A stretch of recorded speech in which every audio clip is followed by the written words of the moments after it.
Have you ever wondered what it was like to have someone love you and then walk away? I have. My father was a different kind of guy.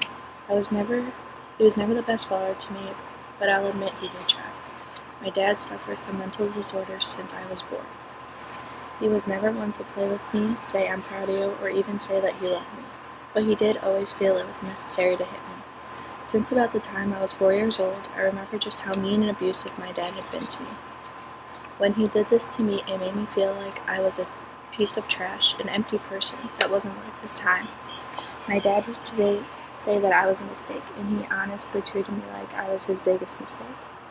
Things that my dad did to me would start with him just slapping me, kicking me, pushing me, and many other terrible things. But I can honestly say the worst thing that he had ever done to me was when he dragged me into his room, took off his belt, and hit me with the buckle in my legs and my back. My mom had 4 children, and I was the second to the last child. For some reason, I was the only child that he determined to hit. In my house, even to today, my family sees me as an easy target to pick on, and I feel that's what he thought. I was hit and abused until I was about 13 years old, and this is when things turned for the worst. I honestly felt as if no one in my family looked at me like a human. Having the people you love with all your heart treat you like they're better than you shows where you stand. And where I felt I was better was in a grave. When I was 13 years old, my dad and my mom ended up getting a divorce. Well, in the process. Some days ended up being better than others, but there were more bad days than good. This day started out like any other normal day until my dad woke up. And when he did, he came downstairs and started screaming in my mom's face. My brother, 2 sisters, and I were rushed up to our rooms and told to lock the doors and remain extremely quiet. We did this as we were told until we heard my mom scream so loud we thought she had gotten stabbed. As my brother opened the door, he heard screaming, glass being crashed against the walls and the floor.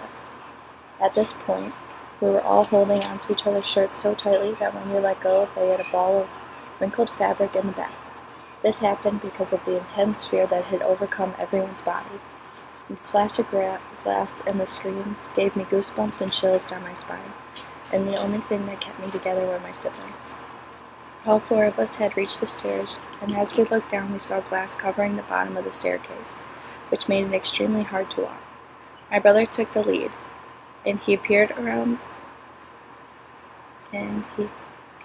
the corner which led to the living room. He saw my dad holding my mom on the floor as if he was trying to choke her.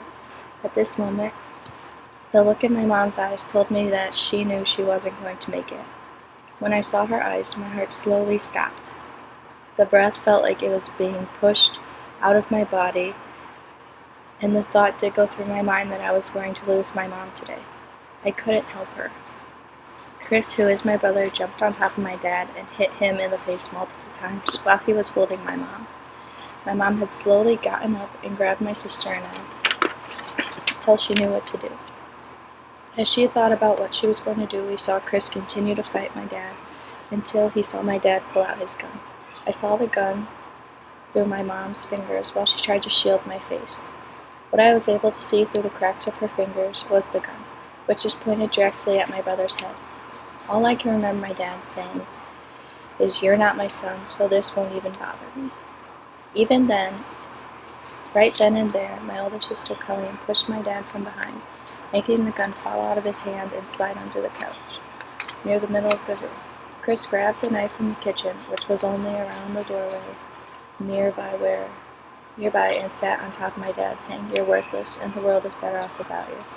My mom attempted to save her son from spending the rest of his life in prison and ruining his career. She screamed, "No, he isn't worth your life in prison." She took the knife, and my brother threw him out of the house.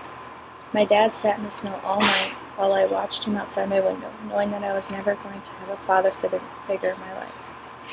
This feeling of being left alone by my dad was so terrible, but also the relief of not being beaten and abused all the time was the best feeling that I've ever had.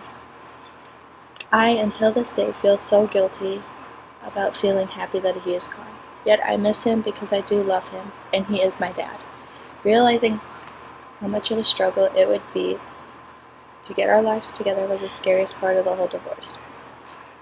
After this event, we were kicked out of our home and had become homeless. The only thing that kept everyone together was my mom. She always made us feel like everything was going to be okay, even when we knew it wasn't going to be. Finally, after a few months, my mom found a job working in a grocery store. She made just enough money for the 5 of us to live in a 2-bedroom apartment.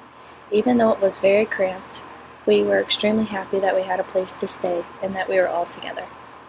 Sadly, my dad had once again popped back up into our lives. He showed up at our apartment building multiple times and would sit outside of the main door of our apartment building. My mom had always had a way of playing it off and pretending that everything was fine. Sadly, one day we believed her. On this particular weekend, every one of my siblings, including me, had all gone out and stayed with our friends, whom were located in different areas all over our town, which meant my mom was all alone. I did end up getting a call in the middle of the night from my mom, and I had my friend's parents take me home immediately. We got to my house, and it's about 1 in the morning, and the police were in front. At this point, my heart is racing, and I can barely breathe. I walk into the apartment and saw my mom in a chair from the kitchen crying. As I walked over to ask what happened, I look over and I see some knives in the kitchen on the kitchen floor. I asked my mom what has happened, and she told me your dad got into the apartment and attacked me. He told me that he knew everyone was gone and couldn't get me. At the end of her explanation, my mom told me that he had tried to stab her. I lost all sense of myself, and I couldn't physically get my body off the floor because I wasn't around to help her during her time of need. To this day, 9 years after these events had taken place, I am physically and mentally trapped inside of my home and my mind. I can't leave my mom's side for more than 8 hours without feeling anxious and panicked. This is due to the fact that I never know when my dad will come back and try to hurt my mom again. I have learned that mental disabilities and stress can cause people to do crazy things in their lives, but my father never wanted to get better. He was determined to make his life hard for him and his family. Today I look in the mirror and I see a broken person who has been pushing herself every day to get fixed. I take 3 types of medications and go to therapy 2 times a week. Yes, I do have struggles looking at myself and seeing someone who deserves to be alive, but I am working every day to become a stronger version of myself. Without this event in my life, I don't think that I could relate and help so many people understand and realize that they aren't alone.